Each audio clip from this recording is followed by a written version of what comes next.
Okay masters. ఆ, మనము జీవితం ఒక వరం అనే ఒక గొప్ప సేతు సేతు మహాశయుడు చెప్పిన జ్ఞానాన్ని తెలుసుకుంటున్నాము. ఇది ఆ, ఇంగ్లీష్లో జేన్ రాబర్ట్స్ రాసినది. దాన్ని తెలుగులోకి రమణ గారు ట్రాన్స్లేట్ చేశారు. దాన్ని ఇప్పుడు మనం చదువుకుంటూ మనకు తెలిసిన ఆధ్యాత్మిక సూత్రాన్నిటినీ కూడా మళ్ళీ మనం బ్రషప్ చేసుకుంటూ ఈ పుస్తకాన్ని చదువుతున్నాం మాస్టర్స్. సరే. ఆ, ఓకే. ఇప్పుడు ఇక్కడ ఈ రోజు దాంట్లో మనం చెప్పుకోవాల్సింది ఏమిటంటే ఒక 13 సూత్రాలు ఇచ్చారు. అంటే మన చైతన్య పరిణామం అనేది మన చైతన్య పరిణామాన్ని ఎప్పుడు పురోభివృద్ధి సైడ్ పెట్టాలి కదా. సో దానికి మనం ఏం చేయాలి, అసలు అదంటే ఏమిటి, ఎలాగా అన్న విషయాన్ని ఒక 13 సూత్రాలలాగా 13 పాయింట్స్ లాగా ఇచ్చారు. అది ఇప్పుడు చదువుతున్నాను. ఓకే. సో పాత రికార్డింగ్లో మనం ఏం చెప్పుకున్నాము, ఆత్మశక్తి అనేది నిరంతరం కూడా చైతన్య పరిణామం జరుగుతూ ఉంటుంది. అంటే అలా ఎవల్యూషన్ జరుగుతూనే ఉంటుందన్నమాట. సో ఆ ఎవల్యూషన్కి జరగడం కోసం కూడా మనం ప్రయత్నించాలి. మనం ప్రయత్నించకపోతే ఎవల్యూషన్ జరగదు. ఇప్పుడు చూడండి, ఇప్పుడు ఆ, అందరి జీవితాలు ఒకలా ఉండవు. ప్రతి ఆత్మ కూడా ఒకటే ప్రాసెస్ని అనుసరించి భూమి మీదకి వస్తుంది. భూమి మీదకి వచ్చిన తర్వాత వారి యొక్క కష్టాలు, సుఖాలు, నష్టాలు, లాభాలు జీవితంలో అన్నీ చవి చూస్తూ ఉంటాం. అందరివి సమానంగా ఉండవు. సంతోషం ఏదో అప్పుడప్పుడు వచ్చి వెళ్తూ ఉంటుంది. దుఃఖం అనేది చాలా పొడవుగా ఉంటుంది. ఎందుకు, మానవుడు కన్ఫ్యూజన్లో ఉంటాడు కాబట్టి ఆ దుఃఖాన్ని ఆశ్రయిస్తూ ఉంటాడు. సో కానీ నిజానికి అలా కాదు. మనం దుఃఖాన్ని ఆ విధంగా కాదు హ్యాండిల్ చేయాల్సింది. బట్ సరే, ప్రస్తుతానికి దాన్ని పక్కన పెడదాం. సో ఇప్పుడు ప్రతి మనిషికి ఈ లాభ నష్టాలు, సుఖ దుఃఖాలు అనేవి ఒకటిగా ఎందుకు ఉండవు అంటే అది వారి యొక్క కాంట్రాక్ట్. తల్లిదండ్రులు, ఒక ఆత్మ, ఒక స్త్రీ పురుషుల యొక్క కలయిక ద్వారా ఒక ఒక సింగిల్ సెల్, ఒక ఒక ఏక కణము అక్కడి నుంచి ఇంత పెద్ద మల్టీ సెల్యులార్ ఆర్గానిజం అవుతుంది. సో అక్కడి నుంచి కూడా దాని యొక్క కాంట్రాక్ట్ స్టార్ట్ అయిపోతుంది అనమాట భూమి మీద, ఏకకణంగా ఉన్నప్పటి దగ్గర నుంచి. సో ఒక ఒక్క మల్టీ సెల్యులార్ ఆర్గానిజంగా తయారైపోయిన తర్వాత బేబీ బయటకు వస్తుంది. ఇంకా అప్పటి నుంచి డిఫరెంట్ దశలు, లోపల కూడా ఎన్నో దశలు మారుతూ ఉంటుంది. అదంతా కూడా ఒక్కొక్క పిండం ఒక్కొక్క రకంగానే ఉంటుంది, వారి వారి యొక్క కాంట్రాక్ట్స్ని బట్టి. ఆ పంచభూతాల యొక్క ప్రపోర్షన్స్ కూడా ఆ బిడ్డ మీద ఇన్ఫ్లుయెన్స్ అవుతూ ఉంటుంది, ఆ బిడ్డను తయారవ్వడానికి. అది కూడా కాంట్రాక్ట్ బేసిస్ ఏదంతా కూడా. సో ఇవన్నీ కూడా ఏంటంటే ఆ ఎవల్యూషన్, ఆత్మ యొక్క ఎవల్యూషన్ కోసమే ఇదంతా కూడా. చాలా గడ్డ సమస్యలను ఎదుర్కొంటుంటారు అంటే కొంతమంది ఒక మోడరేట్గా ఉంటుంది. ఆ కొంతమందికి సమస్యలు అనేవి అంటే వాళ్ళు ఈజీగా బయటపడిపోగలరు. మరి కొంతమంది అస్సలు బయటపడలేని విధంగా ఉంటుంది వాళ్ళవి. అదంతా వాళ్ళ ఆత్మ యొక్క కాంట్రాక్టే అది. ఎందుకంటే తమ తమ యొక్క ఆత్మను ఎవల్యూట్ చేసుకోవడానికి అటువంటి కష్టాలని, అటువంటి సమస్యల్ని, అటువంటి వాటిని వాళ్ళు ఎంచుకుని వస్తారనమాట. వాళ్ళే ఎవరికి వారే రాసుకుని వస్తారు. సో ఈ సంవత్సరం నుంచి ఈ సంవత్సరంలో అయితే ఈ కాలం నుంచి ఈ కాలం వరకు నా యొక్క స్థితి ఈ విధంగా ఉంటుంది. ఆ స్థితిలో నేను ఇవన్నీ పడతాను. వాటి నుంచి నేను ఈ జ్ఞానాన్ని తీసుకుంటాను, ఎదుగుతాను. మళ్ళీ ఈ సంవత్సరం ఈ కాలం నుంచి ఈ కాలం వరకు నేను ఇలా ఉంటాను. నాకు అలాంటి సమస్యలు వస్తాయి, ఆ సమస్య నుంచి ఇలా బయటకు వస్తాను. ఇలాగనమాట, ఎంత కాంట్రాక్ట్ అన్నమాట. సో ఈ మహాప్రకృతిలో ఏ జీవాత్మ కూడా కేవలము 3 డైమెన్షనల్ ఇంటెలిజెన్స్ పై మాత్రమే ఆధారపడి జీవిత ప్రవాహాన్ని కొనసాగించడం లేదు. 3 డైమెన్షనల్ ఇంటెలిజెన్స్ అంటే ఏంటంటే త్రిగుణాలు. త్రిదిశాతల ఇంటెలిజెన్స్ లేదా 3 డైమెన్షన్ ఇంటెలిజెన్స్ చాలా పరిమితమైనది. అనంతమైన ఇంటెలిజెన్స్ అంటే ఏమిటి? విశ్వము, ఇన్ఫినిట్ ఇంటెలిజెన్స్ అది. అది మహాసముద్రంతో మనం పోలిస్తే గనక ఈ 3 డైమెన్షనల్ ఇంటెలిజెన్స్ అనేది ఒక నీటి బిందువు లాంటిదన్నమాట. సో అది మనము మన ఆత్మను ఎవల్యూట్ చేసుకోవడానికి మనకున్న ఆ 3 డైమెన్షనల్ ఇంటెలిజెన్స్ సరిపోదు. మన ఆత్మను ఎవల్యూట్ చేసుకోవాలంటే కంపల్సరీగా మన ఇంటెలిజెన్స్ని ఇన్ఫినిట్ ఇంటెలిజెన్స్తో కనెక్ట్ చేసుకోవాలి. అప్పుడే నీకు జ్ఞానం అనేది వస్తుంది, విజ్డమ్ అనేది వస్తుంది. అప్పుడు నీ ఆత్మ ఎదగగలదు.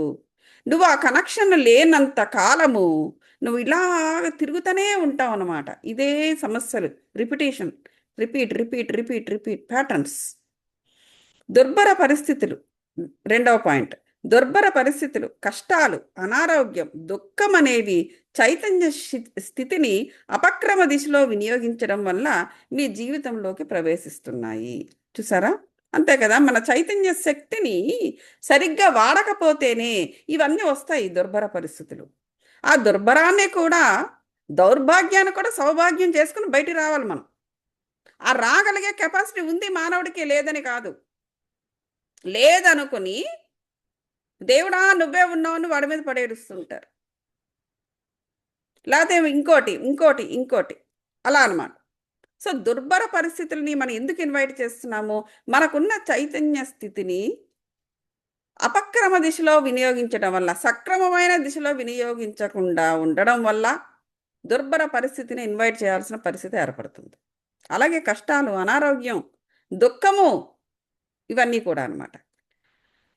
మీ సంకల్పాలు, లక్ష్యాలను నిర్మాణాత్మక రీతిలో ఏర్పరచుకోవడం ద్వారా చైతన్య శక్తిని సవ్యమైన దిశలో వినియోగింపబడుతుంది. అది మన సంకల్పాలు, కోరికలు అనేవి ఉంటాయి మానవుడికి. కోరికలు ఉండడము తప్పు కాదు. మనం ఎవరో రాశారు, కోరికలే దుఃఖానికి మూలము ఎవరో చెప్పారు. కాబట్టి ఆ కోరిక మొత్తం ప్రపంచం అంతా కూడా మెటీరియలిస్టిక్గా ఉన్నప్పుడు వాటి నుంచి ఎందుకు దూరం అవ్వాలి? అలాగే పోతే పోలా అనేసి ఒక క్వశ్చన్ వేశారు. సో అవన్నిటి నుంచి దూరంగా తీసేస్తే మానవుణ్ణి ఇంకా దుఃఖానికి లోనవుతాడు, ఎంప్టీనెస్కి లోనవుతాడు. సో స్పిరిచువాలిటీ అనేది ఎంప్టీనెస్ని కలిగిస్తుంది, అది మరింత దుఃఖాన్ని ఇస్తుంది అని ఎవరో మూర్ఖంగా మాట్లాడడం జరిగింది. కానీ మెటీరియలిస్టిక్ వరల్డ్లో సుఖమే ఉంది అని చెప్పేసి నమ్మిన వారి యొక్క సిద్ధాంతాలు ఆ విధంగా ఉంటాయి. దుఃఖము కూడా, దుఃఖం కలుగుతున్నా కూడా వారు ఆ దుఃఖాన్ని చూడలేకపోతున్నారు.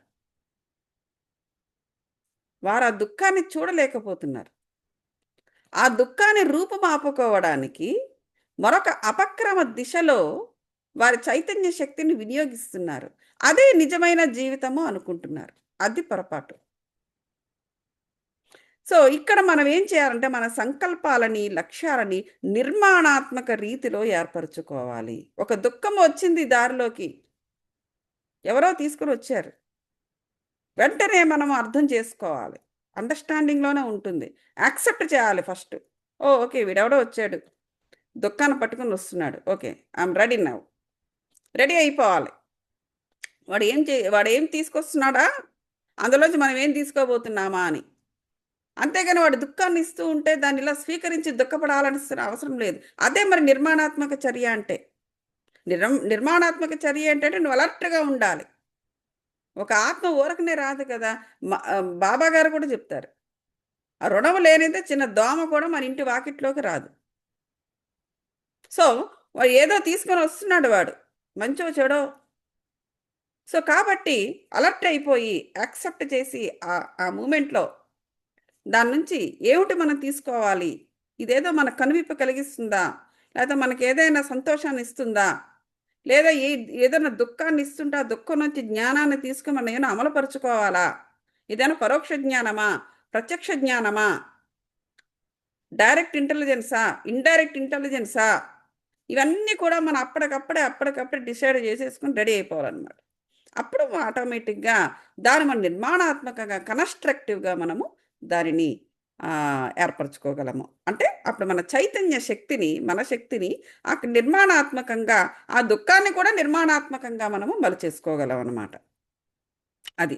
So, illness and suffering are due to misdirection of consciousness. అది. అలా చేయకుండా ఉన్నావనుకోండి, వాడు దుఃఖం ఇస్తూ ఉంటాడు. వాడు అలాగా నిన్ను హర్ట్ చేస్తూ ఉంటాడు.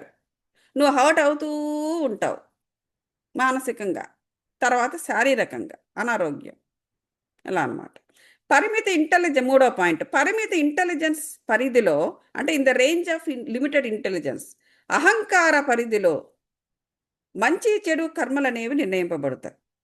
అది. సో, మనకు అహంకారము అంటే ఈగో. దురహంకారం పక్కన పెడది. టూ మచ్ అది. అహంకారము అనేది ఉండకూడదని చెప్పట్లా. ఈగో అనేది చాలా అవసరం. ఎందుకంటే దాని పరిధిలోనే మంచి చెడు కర్మలనేవి చేయడం అనేది జరుగుతుంది. మనం ఏదో ఒక కర్మ చేస్తూ ఉండాలి. కృష్ణుడు కూడా చెప్పాడు. నువ్వు కర్మ చేయడం ఆపొద్దు అంటాడు. నువ్వు ప్రతి కర్మ చేస్తుంటావు. దాని యొక్క ఫలితం వస్తూ ఉంటుంది. దాని నుంచి నువ్వు జ్ఞానం తీసుకుంటూ ఉంటావు. సో, నువ్వేది నష్టపోవు నువ్వు. సో, చేస్తూ పో అంటాడు. నువ్వు ఏ కర్మైనా నువ్వు చెయ్యాలి అన్నా, మంచి కర్మైనా, చెడ్డ కర్మైనా నువ్వు చెయ్యాలి అంటే నువ్వు ఆ ఈగో పరిధిలో ఉండాలి. ఒక్కొక్కసారి మన ఈగో లేకుండా ఉంటాము. ఈగో లేకుండా ఉన్నప్పుడు మీరేం చేస్తారు చెప్పండి? మెడిటేషన్ చేసుకుంటూ కూర్చుంటాం. అంతే. సాత్వికంగా ఉంటాం. లేతే నిద్రపోతాం.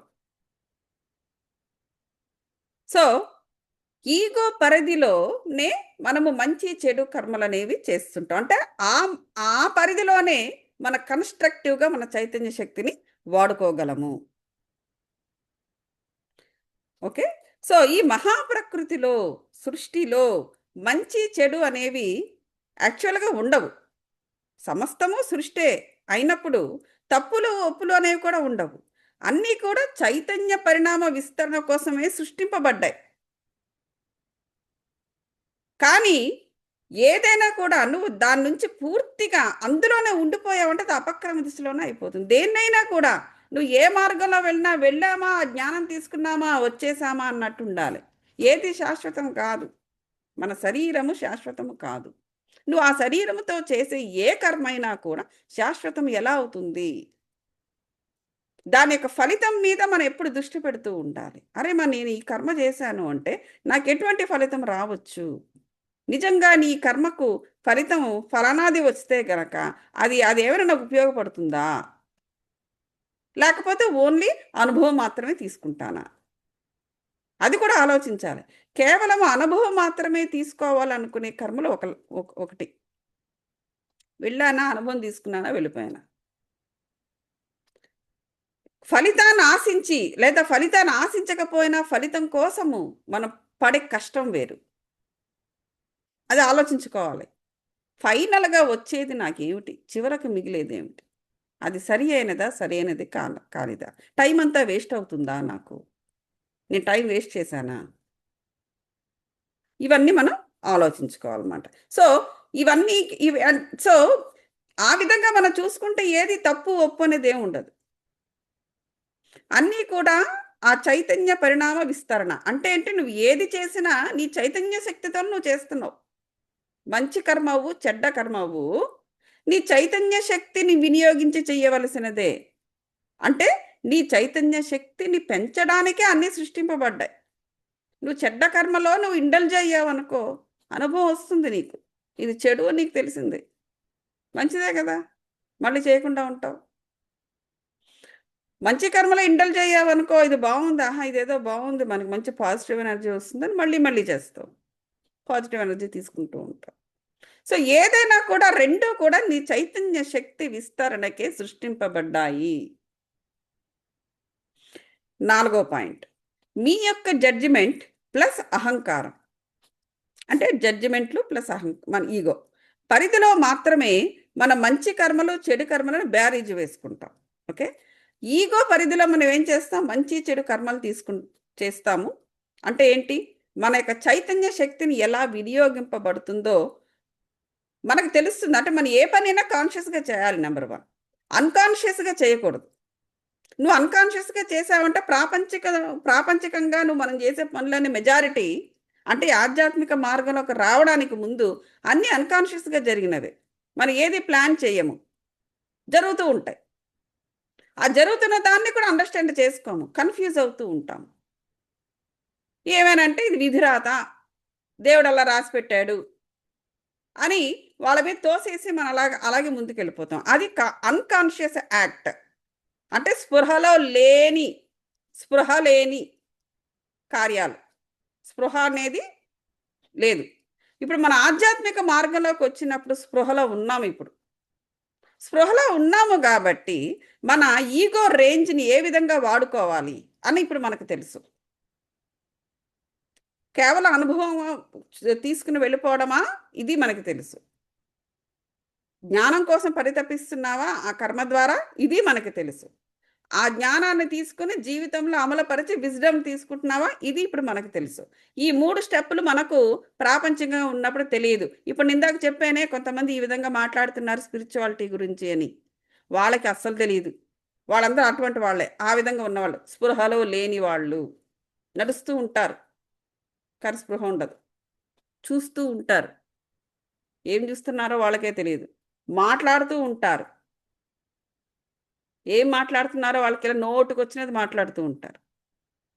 సో ఇప్పుడు మనం అది కాదు. సో ఇప్పుడు అది మంచి చెడు కర్మ చేసే రేంజ్. నెక్స్ట్ రేంజ్ ఏంటంటే జడ్జిమెంట్ ప్లస్ ఈగో. జడ్జిమెంట్స్ కూడా ఉంటాయి కదా. సో ఇందులో మనం ఏం చేస్తామంటే, ఇది కరెక్టా కాదా, మంచి కర్మ చెడు కర్మ, వీటి నుంచి ఫలితాలు ఎలా ఉంటాయి ఏమిటి, ఇందులో ఇక్కడ మనం బ్యారేజ్ వేసుకుంటాం. వాస్తవానికి అన్ని కర్మలను మన మీ అంగీకారంతోనే మరింత చైతన్య పరిణామాన్ని పొందవచ్చుననే నమ్మకంతో వాటిని ఎంచుకోవడం జరుగుతుంది. ఆత్మ కూడా అందుకే ఎంచుకుంటుంది. ఈ ఫలానా కర్మలు చేస్తే నాకు మరింత చైతన్యం వస్తుంది, నాకు మరింత కాన్షియస్నెస్ ఎవల్యూషన్లో నేను ఇంకా ముందుకెళ్తానే ఉద్దేశంతోనే అది ఎంచుకుంటుంది, తన అంగీకారంతోనే ఆత్మ. అది ఈ రేంజ్లో మనకి జడ్జిమెంట్స్ జరుగుతూ ఉంటాయి. Judgement plus ego. 5వ పాయింట్ ఏంటంటే, వర్తమానము నుండే మీ జీవిత ప్రవాహం ముందుకు పురోగమిస్తుంది. అదైతే కరెక్ట్. ఫ్యూచర్ అనేది మనకేం తెలీదు. కాబట్టి అందులో మనకి ముందుకు వెళ్ళడం అనేది ఎలా ఉంటుంది, నువ్వు నువ్వు పురోభివృద్ధి నీ ఆత్మకైనా నీకైనా నీ నీ నీ పురోభివృద్ధి ఈ ఫ్యూచర్లో లేదు, పాస్ట్లో అస్సలు లేదు. ఎందుకంటే అది అయిపోయింది, ఆగిపోయింది. సో నీకు పురోభివృద్ధి అన్నది నీకు ప్రజెంట్లోనే ఉంది. అంటే మరి పాస్ట్ని బట్టే కదండి ప్రజెంట్ ఉంటుంది అంటారు. పాస్ట్ నుంచి నువ్వు చేసిన కర్మ నుంచి తీసుకో జ్ఞానం, ఏదో ఒక రిజల్ట్ నువ్వు తీసుకుంటావు. ఆ రిజల్ట్ మీద బేస్ అయి ప్రజెంట్ నడుస్తూ ఉంటుంది.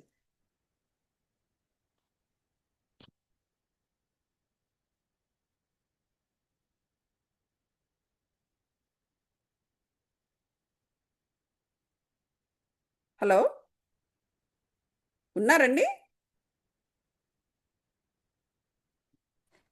ఉన్నామండి. ఓకే, ఏదో వచ్చింది మధ్యలో. ఓకే. సో కాబట్టి మనం ఇక్కడ ఏం చేయాలంటే, అది ఇక్కడ మనము జడ్జిమెంట్స్ చేసుకుంటాం అనమాట. నెక్స్ట్ అది కూడా ఈగో రేంజ్లోనే జరుగుతూ ఉంటుంది. వర్తమానం నుంచే మనము ప్రోగ్రెస్ అనేది వర్తమానం నుంచే అవుతుంది. సో వర్తమానంలోనే ప్రోగ్రెస్ అవుతుంది కాబట్టి మనం ఎప్పుడు వర్తమానంలోనే ఉండాలి. కానీ చాలామంది ఏం చేస్తుంటారు, ఆ పాత దుఃఖాల నుంచి బయటపడరు, దాన్ని ఎలా మననం చేసుకుంటూ ఉంటారు.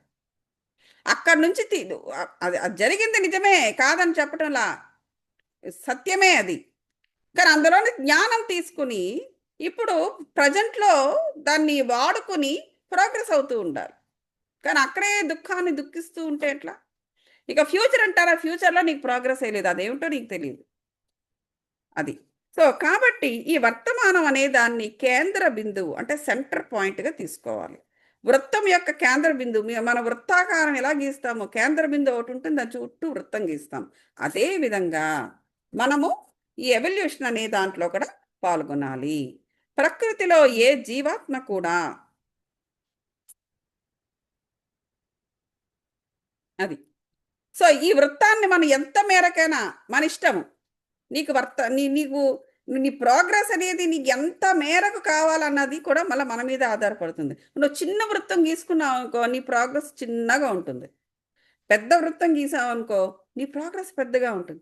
ఇంకా పెద్ద వృత్తం గీసావనుకో, ఇంకా ఇంకా ఇంకా ఇంకా నీ ఇష్టం అనమాట, నీ ఓపిక. ఎందుకంటే ఈ జన్మ నీకు ఇచ్చేసాడు, నీకు వచ్చేసింది. నీకు ఈ జన్మలో నువ్వు ఎంత చేసుకుంటావో నీ ఇష్టం. ఎంతైనా నువ్వు విస్తరించవచ్చు, ఒక రాజసూయ యాగం చేసినట్లు. ఎంత దూరం ఆ గుర్రం వెళ్తా అంత భూమి నాదే, అదే కదా. అలాగ నీ ఇష్టం, అది నీ ఓపిక, నీ సామర్థ్యం. నువ్వు ఎంత దూరం నువ్వు వృత్తాన్ని గీసుకుంటావో అంత మేరకు నీ చైతన్యం విస్తరిస్తూనే ఉంటుంది. కాబట్టి ఇవన్నీ కూడా ఎంత మేరకైనా నువ్వు జీవిత అనుభవాల పరిధిని నువ్వు విస్తరించుకుంటూ ఆ చైతన్య పరిణామ విస్తరణని నువ్వు ఆ పరిధి పెంచుకుంటూ వెళ్ళిపో. అది కేవలము నీకు వర్తమానంలోనే జరుగుతుంది. కేవలం ఏదో ఈ ఫోకస్ చేయడానికే తన్నులాడుకుంటూ ఉన్నాం. ఈ వర్తమానంలో ఫోకస్ చేయండి, వర్తమానంలో ఫోకస్, ఇక్కడే ఎంతకాలం ఉండిపోతాం. Just move on. మెడిటేషన్లోనే ఉండిపోవద్దు. నెక్స్ట్ నెక్స్ట్ నెక్స్ట్ వెళ్ళిపోతూ ఉండు. ఎన్నాళ్ళు ఒక దగ్గరే కూర్చుంటావు?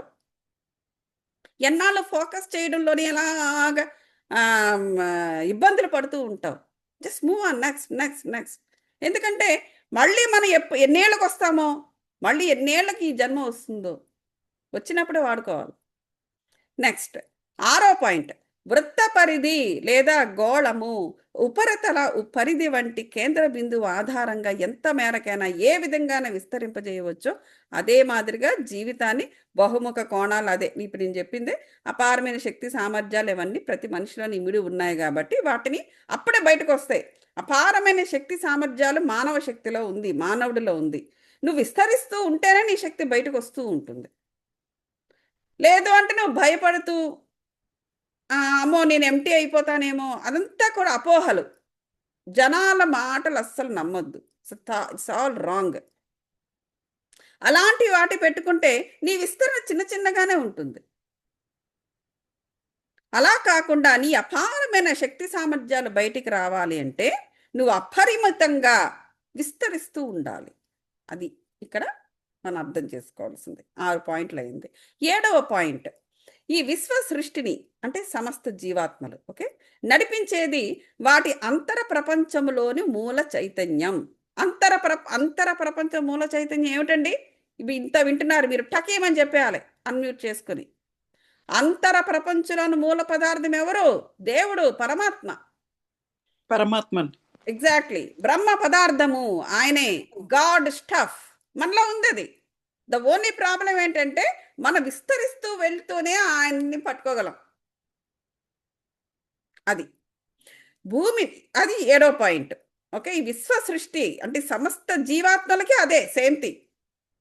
ఒక మనమే కాదు, ప్రతి జీవిలో కూడా ఉంది. ఆ ప్రతి జీవి కూడా ఎన్నో జన్మలు ఎత్తుతూ ఫైనల్గా పట్టుకున్నప్పుడే నెక్స్ట్ దానికి మూవ్ అవుతున్నాయి. అవి ప్రతి చిన్న నత్తకు కూడా మనలో ఏం జరుగుతుందో ఆ నత్తకు కూడా అదే జరుగుతుంది.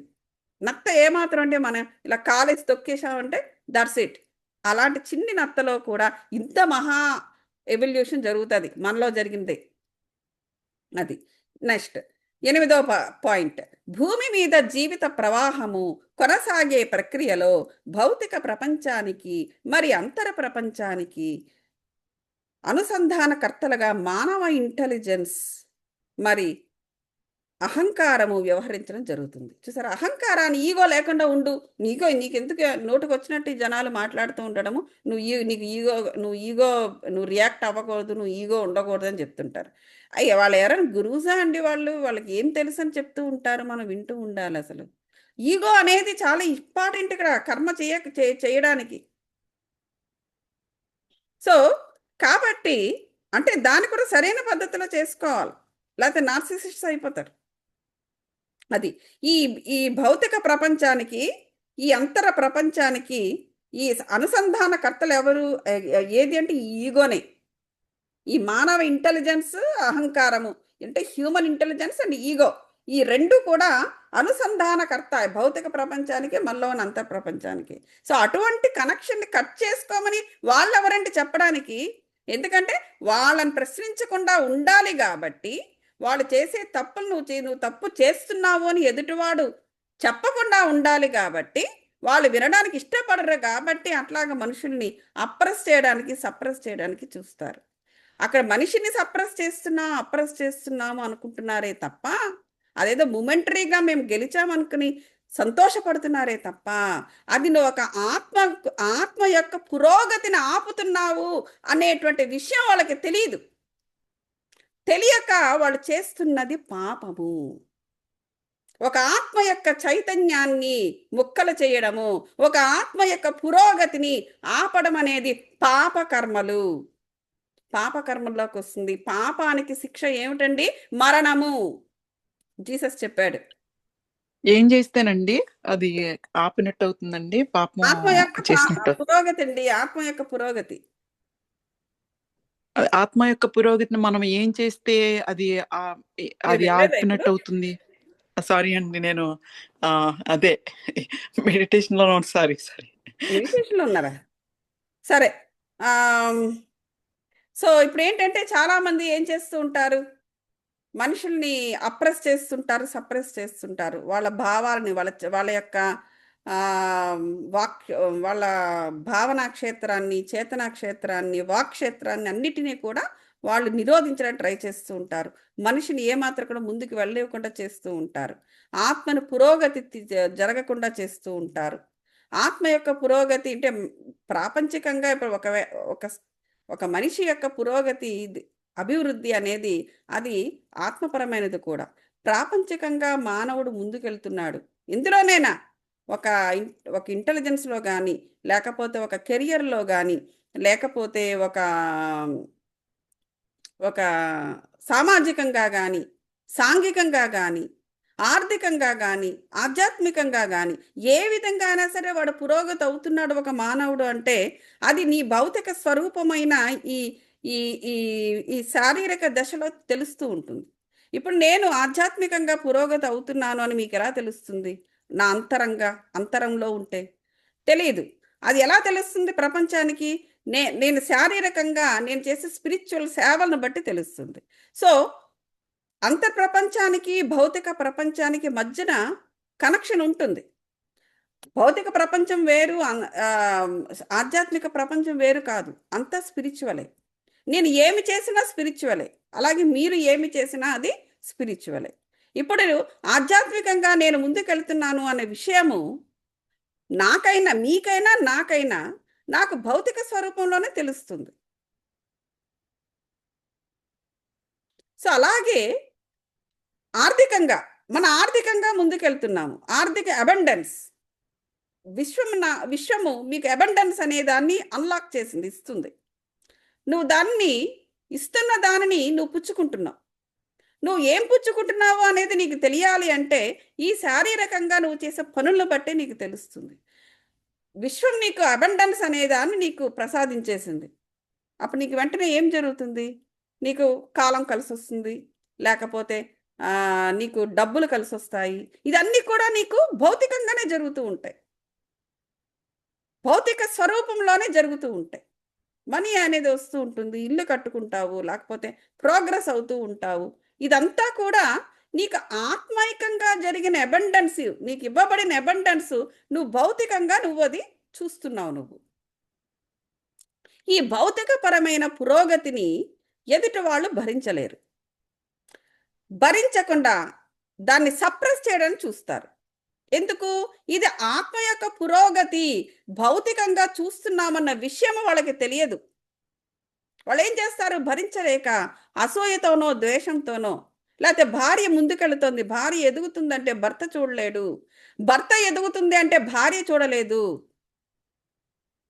వాళ్ళు భౌతికంగా సప్రెస్ చేస్తూ ఉండడానికి ట్రై చేస్తారు. మాటల ద్వారా, భావాల ద్వారా, లేదా చేతన క్షేత్రము యాక్షన్స్ ద్వారా తిట్టడము, మాటలు అనడము, నిందించడము, అయినదానికి కాందానికి వాళ్ళ యొక్క మనసును విరగ్గొట్టడము, వాళ్ళ యొక్క చైతన్య శక్తిని ముక్కలు చేయడము, ఏదో ఒక విధంగా అవమానాల ద్వారానో దేనో ఒక విధంగా. ఇవన్నీ చేస్తూ ఉంటారు, భౌతిక పరంగా చేస్తుంటారు. ఎందుకు? వారు మూర్ఖులు. ఇది ఆత్మపరంగా వస్తున్న అబండెన్స్ అని వాళ్ళకి తెలియదు.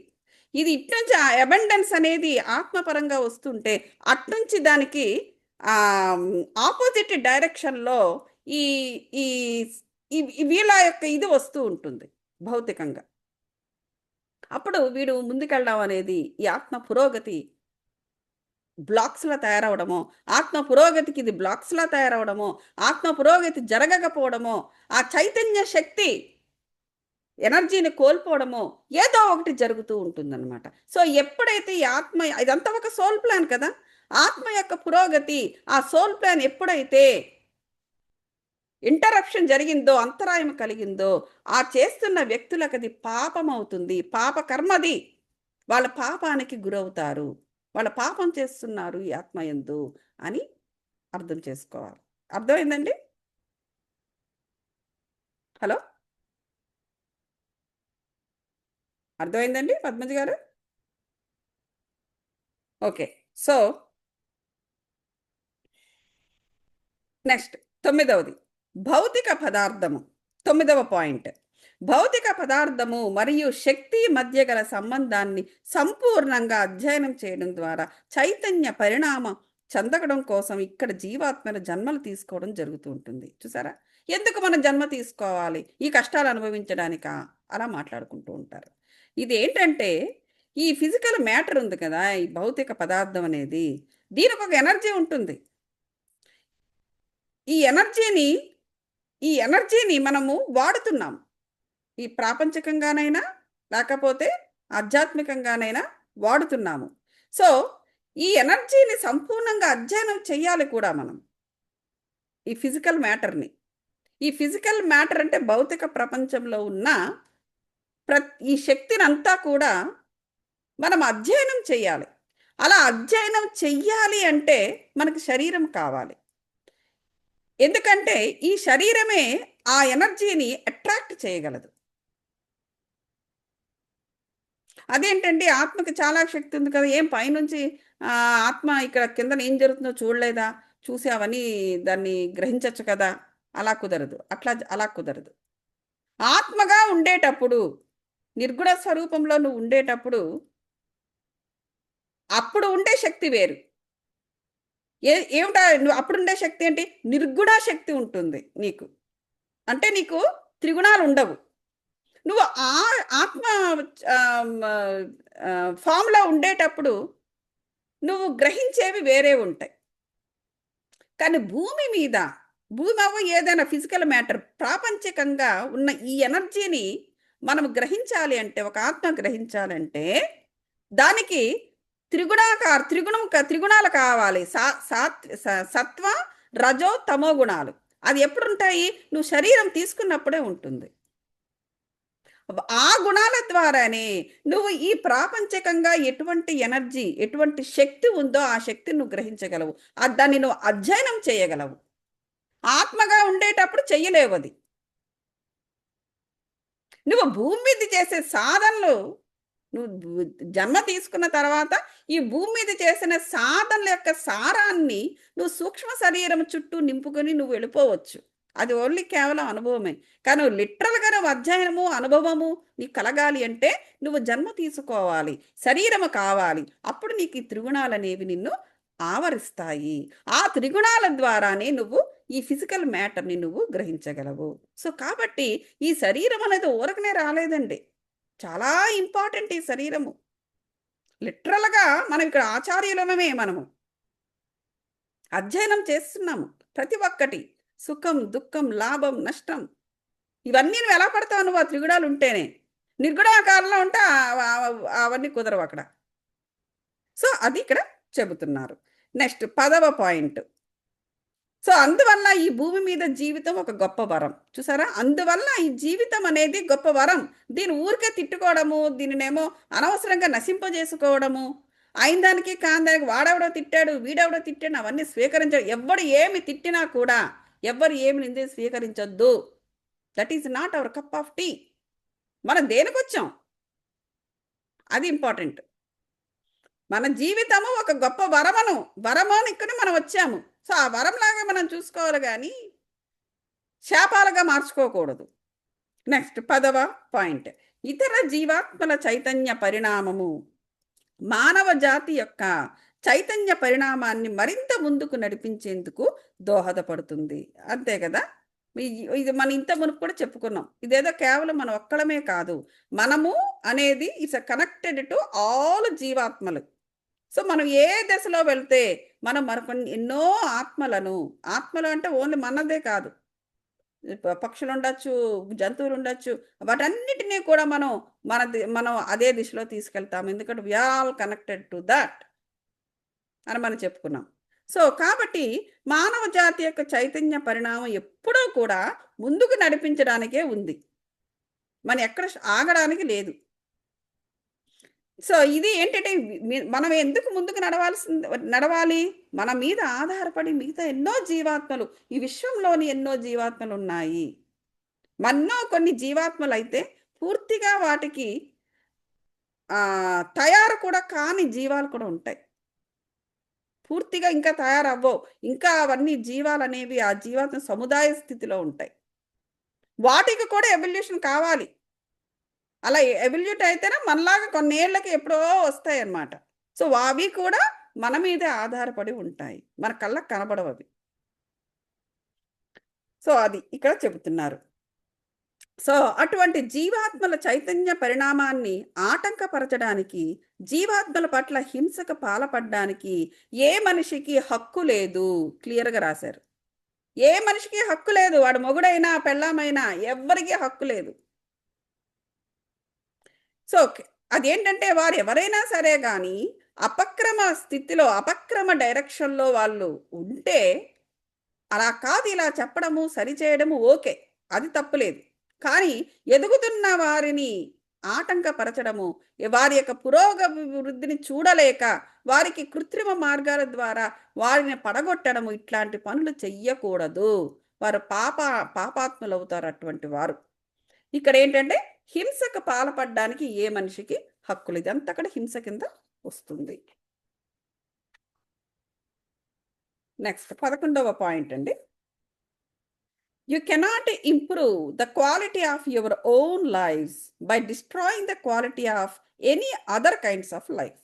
చూసారా, ఇక్కడ అర్థం ఏంటంటే ఇతర జీవాత్మల యొక్క జీవిత ప్రవాహాన్ని ఆటంకపరచడం ద్వారా, వాటి జీవిత విలువలను నాశనము చేయడం ద్వారా లేదా హీనపరచడం ద్వారా మీ యొక్క జీవిత విలువలు ఎప్పుడూ అభివృద్ధి చెందదు. అది ఇక్కడ క్లియర్గా రాశారు. అనుకుంటారు మానవుడు, అరే వాళ్ళలాగా నేను ఉండలేకపోతున్నానే, సో బాధ, అసూయ, కుంచుకుపోవడం, ష్రింక్ అయిపోవడం, కుత్సిత బుద్ధి, కుటిల నీతి. ఇంక వెంటనే ఏం చేస్తారు, వాడిని ఎదగకుండా చేసేద్దాం. వాడిని ఎదగకుండా చేసేస్తే వాడు అక్కడ ఆగిపోతాడు. అప్పుడు నా మనసు ప్రశాంతంగా ఉంటుంది. ఇలాంటి వాళ్ళు ఎక్కువైపోయారు ఇప్పుడు. ఇలాంటివి ఎప్పుడు చేయకూడదు అని చెబుతున్నారు ఇక్కడ. ప్రతి జీవాత్మను పరమ పవిత్రమైన బ్రహ్మ పదార్థంగా ఎంచగలిగినప్పుడే మీలోని బ్రహ్మ పదార్థం గుర్తించగలుగుతుంది. అది సో ఇలా ఈ కుంచుకుపోయే మనస్తత్వం ఉన్న వాళ్ళు ఎలాగ బాగుపడాలండి అని ఒక ప్రశ్న రావచ్చు. వాళ్ళు ఎలా బాగుపడాలి అంటే, వాళ్ళ బ్రహ్మ పదార్థము అంటే వాళ్ళలో ఉన్న ఆ గాడ్ స్టఫ్ని వాళ్ళు చూడగలగాలి. కానీ చూడలేరు, వాళ్ళు మెడిటేషన్స్ అవి చేయరు కదా, చూడలేరు. కానీ చేయాలి. అలా చూడగలిగినప్పుడు రెండవది ఏంటంటే, ప్రతి మనిషిలో కూడా అటువంటి బ్రహ్మ పదార్థమే, నాలో ఉన్న బ్రహ్మ పదార్థమే వారిలో కూడా ఉంది అని నువ్వు వారిని యాక్సెప్ట్ చేయాలి. నువ్వు యాక్సెప్ట్ చేయకపోవడం వల్ల కదా ప్రాబ్లం. వాడెవడో ఎదుగుతున్నాడంటే నువ్వు యాక్సెప్ట్ చేయట్లేదు, నువ్వు వాడెవడో బాగున్నాడంటే నువ్వు యాక్సెప్ట్ చేయటం లేదు. నువ్వు ఆ యాక్సెప్ట్ చెయ్యకపోవడమే ప్రాబ్లం వస్తుంది. నువ్వు ఎందుకు చేయటం లేదు, నీలో ఉన్న బ్రహ్మ పదార్థాన్ని నువ్వు యాక్సెప్ట్ చేయకపోవడం వల్ల నువ్వు ఎదుటి వారిలో ఉన్న బ్రహ్మ పదార్థాన్ని కూడా నువ్వు యాక్సెప్ట్ చెయ్యవు, అక్కడే వస్తుంది ప్రాబ్లం. అందువల్ల అదే నీకు ఫలితాన్ని ఇస్తుంది. అటువంటి కర్మ అది ఒక నీచమైన కర్మ, దుర్మార్గమైన కర్మ నువ్వు చేస్తున్నావు కాబట్టి ఆ ఫలితంగానే నీ బుద్ధి కుటిలంగా మారుతుంది, నీ బుద్ధి కుంచుకుపోతుంది, ష్రింక్ అయిపోతున్నావు, ఇన్ఫీరియారిటీ కాంప్లెక్స్ ఫీల్ అవుతున్నావు. కారణం ఏంటి, నువ్వు చేస్తున్న కర్మ వల్లే. నువ్వు ఆ కర్మ చేయడం మాని నీ మనసు బాగుపడుతుంది. ఇదనమాట. సో మనలో జరుగుతున్న మార్పులు కూడా కర్మ యొక్క ఫలితాలే. అది. ఇకపోతే జీవాత్మలను చైతన్య పరిణామం చెందుతున్న పరమ పవిత్రమైన బ్రహ్మ పదార్థంగా శకలాలుగా గౌరవించడం. అదే ఇప్పుడు నేను చెప్పింది. సో అలా గౌరవించినప్పుడే అప్పుడు మానవుడు వాళ్ళ యొక్క ఆ బుద్ధి లోపం నుంచి బయటపడతాడు. అదంతా బుద్ధి లోపమే కదా. ఎదుటి వాళ్ళు బాగుంటే చూడలేకపోవడం అనేది వాళ్ళ బుద్ధి లోపం. ఆ బుద్ధి లోపం అనేది ఒక రిజల్ట్. వాళ్ళు చేస్తున్న కర్మలకు ఒక రిజల్ట్. వాళ్ళు ఆల్రెడీ ఆ రిజల్ట్కు గురవుతున్నారు. దాని నుంచి బయటపడాలంటే ఇదే చెప్తున్నారు. ఏం చెప్తున్నారు? జీవాత్మలను చైతన్య పరిణామం చెందుతున్న పరమ పవిత్రమైన బ్రహ్మ పదార్థంగా గౌరవించినప్పుడు మాత్రమే జీవితంలో యథార్థమైన ఆనందాన్ని పొందుతారు. ఇది సొల్యూషన్. అంటే హింసను సంపూర్తిగా త్యజించాలి. ఏ హింస అయినా ఏదో చికెను మటను కొట్టుకొని తినడం అదే హింస కాదు. ఎదుటివాడి మనసును బాధ పెట్టినా, వాడి యొక్క పురోగతిని ఆపినా ఇదంతా హింస కిందే వస్తుంది. అది కేవలం సక్సెస్ ఫిలాసఫీతో మనిషి ఎదుగుతున్నాడు అనుకోవడం భ్రమ.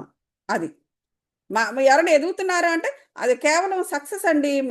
వాళ్ళు చాలా హార్డ్ వర్క్ చేస్తారు వాళ్ళు, అందువల్ల వాళ్ళకి సక్సెస్ అనేది వస్తుంది. ఏమిటి హార్డ్ వర్క్? అందరూ చేస్తారు హార్డ్ వర్క్. పొద్దుటి నుంచి రాత్రి వరకు పాపము ఏంటి బయట షాప్లో పెట్టుకుని, లేకపోతే చిన్న బండి వేసుకుని ఊరంతా తిరుగుతూ వాళ్ళు పడే కష్టం కన్నా పడుతున్నారా? ఏసీల్లో కూర్చుని పనిచేసేవాళ్ళు అది కష్టమే. మరి సక్సెస్ అనేది ఎందుకు లేదు వాడికి?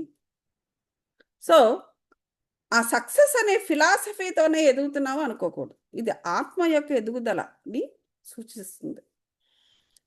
తర్వాత జీవాత్మల ఆత్మశక్తి పట్ల పవిత్రమైన భావం కొరవడినప్పుడు సక్సెస్ ఫిలాసఫీ మిమ్మల్ని కొయ్య గుర్రాల మాదిరిగా చేస్తుంది. అందులో జీవం ఉండదు, ఆనందం ఉండదు, సంతృప్తి ఉండదు. చూడండి, కొంతమంది అలాగా కష్టపడుతూనే ఉంటారు, అందులో వాళ్ళకి ఏ ఆనందము రాదు. దానికి గల కారణం ఏంటంటే వాళ్ళు తమ జీవాత్మ పట్ల, తమ ఆత్మశక్తి పట్ల పవిత్ర భావం లేకపోవడము, ఎదుటి ఆత్మశక్తులు ఎందు పవిత్ర భావం లేకపోవడము, ఎదుటి వాళ్ళని ఎకసక్కంగా మాట్లాడడము, లేకపోతే నిందల పాలు చేయడము, నోటుకొచ్చింది మాట్లాడడము, ఇలాంటివన్నీ చేస్తూ ఉండడం వల్ల ఏంటంటే వాళ్ళొక కొయ్య బొమ్మల మాదిరిగా తయారైపోయి అలా పడుతూ ఉంటారు. వాళ్ళ జీవితంలో ఎదుగు బొదుగు ఉండదు, ఇంకలా జరుగుతూ ఉంటుందంట. అది నెక్స్ట్ 12వ పాయింట్, ప్రాపంచిక జీవితం. అంటే ఇదంతా కూడా మనం మార్చుకుంటే జీవితం ఒక వరం అవుతుందని చెప్తుంది పుస్తకం. 12వ పాయింట్, ప్రాపంచిక జీవితం అంటే మెటీరియలిస్టిక్ లైఫ్, మరి ఆధ్యాత్మిక జీవితం అంటే స్పిరిచువల్ లైఫ్. ఇవి రెండు వేరు వేరు కావు. చూసారా, ఇందాక నేను చెప్పుకున్నది చెప్తున్నా. ఈ రెండు వేరు కాదు, రెండు ఒకటే. ఆ నిండు ఒకటే. నిర్గుణ స్వరూపంలో ఉంటుంది ఆత్మ, సగణ స్వరూపంలో ఉంటుంది శరీరం, అంతే. ఈ రెండిటికి కనెక్షన్ లేకపోతే ఎట్లా అంటే మనం ఏం చేసి ఈ లోపల ఏం జరుగుతుందో బయటకు కనబడకపోతే ఎదుగుతున్నావు అని నీకెలా తెలుస్తుంది? 10 మందికి ఎలా తెలుస్తుంది? జీవాత్మల పట్ల పవిత్ర భావన లేనంత కాలము, సకల ప్రాణి కోటి పట్ల అనురక్తి లేనంత కాలము, జీవ చైతన్య శక్తిని గుర్తించనంత కాలము మనిషి సాధించే ప్రాపంచిక విజయాలన్నీ ఒట్టి కాగితపు పడవలే. చూసారా, జీవితముని ఒక వరంగా మనము తీర్చిదిద్దుకోవాలి అంటే వీటిని మనం పాటించాలి. జీవాత్మల పట్ల మనం పవిత్ర భావన కలిగి ఉండాలి. ఆత్మల పట్ల, ఈ కాలము సకల ప్రాణికోటి పట్ల, కాలం ఎందు కూడా మనము కాలాన్ని కూడా వృధా చేయకూడదు. కాలం ఎందు ఎలా ఉంటామండి? దాని ఎందు అనురక్తి కలిగి అంటే కాలాన్ని వృధా చేయకపోవడమే. ఆ కాలాన్ని మన్నించాలి, కాలాన్ని గౌరవించాలి. అది అలాగే సకల ప్రాణి పట్ల కూడా అనురక్తి కలిగి ఉండాలి. అప్పుడు జీవిత చైతన్య శక్తిని మనం గుర్తించినట్లు లెక్క. ఎప్పుడైతే మన జీవిత చైతన్య శక్తిని గుర్తిస్తూ ఉంటామో ప్రాపంచిక విజయాలన్నీ కూడా మనకి దక్కుతాయి. చూడండి, మనకి ప్రాపంచిక విజయాలన్నీ దక్కాలి అంటే జీవ చైతన్య శక్తిని మనం గుర్తిస్తూ ఉండాలి.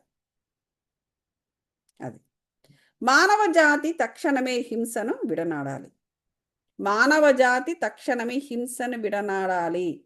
ఏ హింస అయినా, చికెన్లు మటన్లు తినడం అదే కాదు, మానసికంగా బాధించడము, బాధపడ్డము, ఎదుటివాడిని బాధించడము, నార్సిసిస్టిక్గా బిహేవ్ చేయడం, ఇవన్నీ ఆపేయారు. జీవజాతుల పట్ల హింసను తక్షణమే వదిలిపెట్టండి. హింస చూడో హంస పకడో అంటే హింసను వదిలిపెట్టి హంసను పట్టుకోండి. హంస అంటే ఏంటంటే నీళ్ళని నీళ్ళగా, పాలను పాలగా. నీళ్ళు పాలు రెండు కలిసే ఉంటాయి, కానీ నీళ్ళని నీళ్ళగా చూడాలి, పాలన పాలగా చూడాలి. ఆ ప్రక్రియను హంస అంటారు. హింసను నువ్వు వదిలేసినప్పుడే నువ్వు హంసగా మారగలవు. ఆఖరి పాయింట్ అండి, 13వది. జీవాత్మలు వాటి చైతన్య శక్తి స్థాయిలో కర్మలను ఎంచుకుంటాయి. చూడండి, అంటే కాన్షియస్ లెవెల్లో కర్మల ఆచరణ ప్లస్ వాటి పర్యవసనాలు ఆధారంగానే చైతన్య పరిణామం అనేది పురోభివృద్ధి జరుగుతుంది. అదే దాని నుంచి మనం ఈ పాయింట్ అందులో వస్తూనే ఉంది. ఓకే, మనం చేసే కర్మలు వాటి యొక్క రిజల్ట్స్, వాటి మీదే ఆధారపడి చైతన్య శక్తి అలా అలా అలా ముందుకు వెళ్తూ ఉండడం జరుగుతూ ఉంటుంది. కాబట్టి ఒక జీవాత్మకు గల నిర్దిష్ట చైతన్య శక్తి స్థాయిలో మంచి కర్మలు లేదా చెడు కర్మలు అనేవి ఉండవు, నిర్దిష్ట చైతన్య శక్తి స్థాయిలో. కానీ ఆ స్థాయిలో ఎంచుకున్న కర్మలు, వాటి పర్యవసనాలు మాత్రము ఆ జీవాత్మ పట్ల కరెక్ట్గానే ఉంటాయి. చూసారా, మళ్ళీ అక్కడ ఆ ఫిట్టింగ్ చూసారా? సో జీవాత్మకు ఒక నిర్దిష్ట చైతన్య శక్తి స్థాయిలో ఉన్న జీవాత్మకి ఇది మంచి కర్మ చెడ్డ కర్మ అనేది ఏమి లేదు, ఏదైనా చెయ్యి, కృష్ణుడు కూడా చెప్పాడు. కానీ ఏదైనా చెయ్యి, ఏదైనా అనుభవమే, అంతవరకే జనాలు తీసుకుంటున్నారు, నెక్స్ట్ పార్ట్ వదిలేస్తున్నారు. కానీ ఆ స్థాయిలో నువ్వు ఎంచుకున్న కర్మలు ఉంటాయి చూసావు, వాటి పర్యవసనాలు మాత్రము ఆ జీవాత్మ పట్ల కరెక్ట్గానే ఇన్ఫ్లుయెన్స్ చేస్తాయి, అక్కడ మాత్రం పట్టుబడతావు. సో కాబట్టి కర్మను ఎంచుకునేటప్పుడే సరైన కర్మ ఎంచుకో, నువ్వు దొరకకుండా ఉంటావు. అది ఇంపార్టెంట్. ఓకే, సో మనం ఇక్కడ ఆపుదాం మాస్టర్స్, మనం ఒక 10 minutes మెడిటేషన్ చేద్దాం.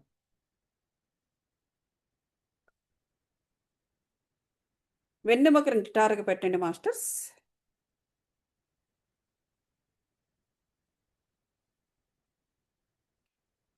ఆలోచన రహిత స్థితిలో ఉండండి. శ్వాస మీద ధ్యాస కలిగి ఉండండి. కాస్మిక్ పాజిటివ్ డివైన్ ఎనర్జీస్ని యాక్సెస్ చేయుచున్నాం మాస్టర్స్.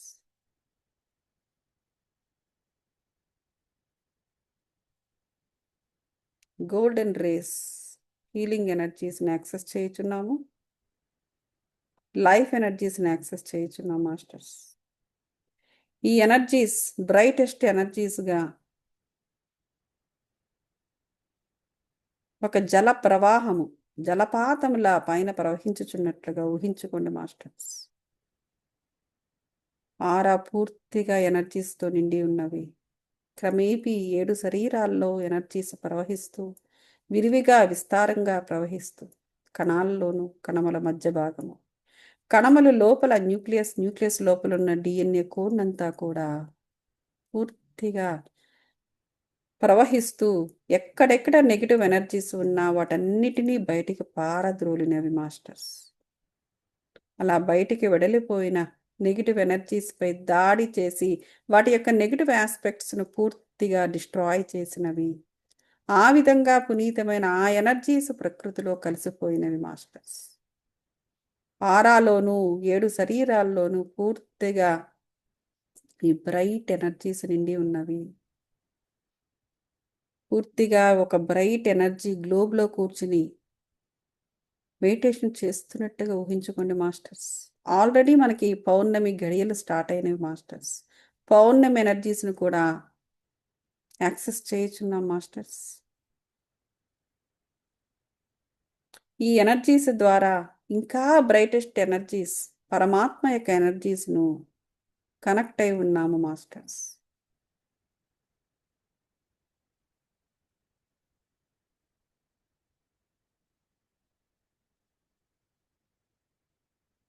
ఒక 10 minutes ఇలాగా నిశ్శబ్దంగా మౌనంగా మాస్టర్స్ చేద్దాము మెడిటేషన్.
మాస్టర్స్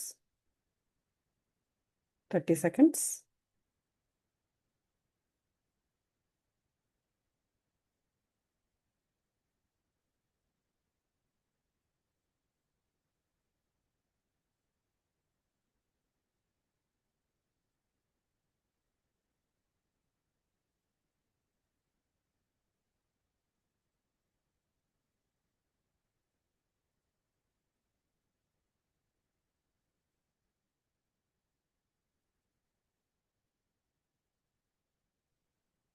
ఇప్పుడు హై ఎనర్జీస్ నుండి నార్మల్ స్టేట్ ఆఫ్ మైండ్కి రావడానికి నెమ్మదిగా ట్రై చేయండి మాస్టర్స్. కాస్మిక్ పాజిటివ్ డివైన్ ఎనర్జీస్కి ధన్యవాదాలు తెలుపుకుందాము. పంచభూతాలకు, ప్రకృతి మాతకి ధన్యవాదాలు తెలుపుకుందాం మాస్టర్స్.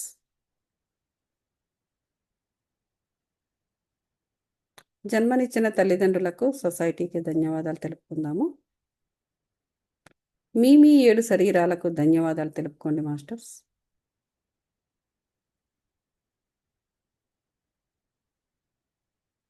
ఇప్పుడు 2 అరచేతులను తీసుకుని కంట మీద పెట్టుకోండి మాస్టర్స్. ఒకసారి సహజ సిద్ధమైన ఊపిరి పీల్చండి. 5 seconds ఊపిరి వదలండి. 5, 4, 3, 2, 1, 0. ఇప్పుడు నెమ్మదిగా కళ్ళు ఓపెన్ చేసి 2 అరచేతులను కూడా నవ్వుతూ చూసుకోండి మాస్టర్స్.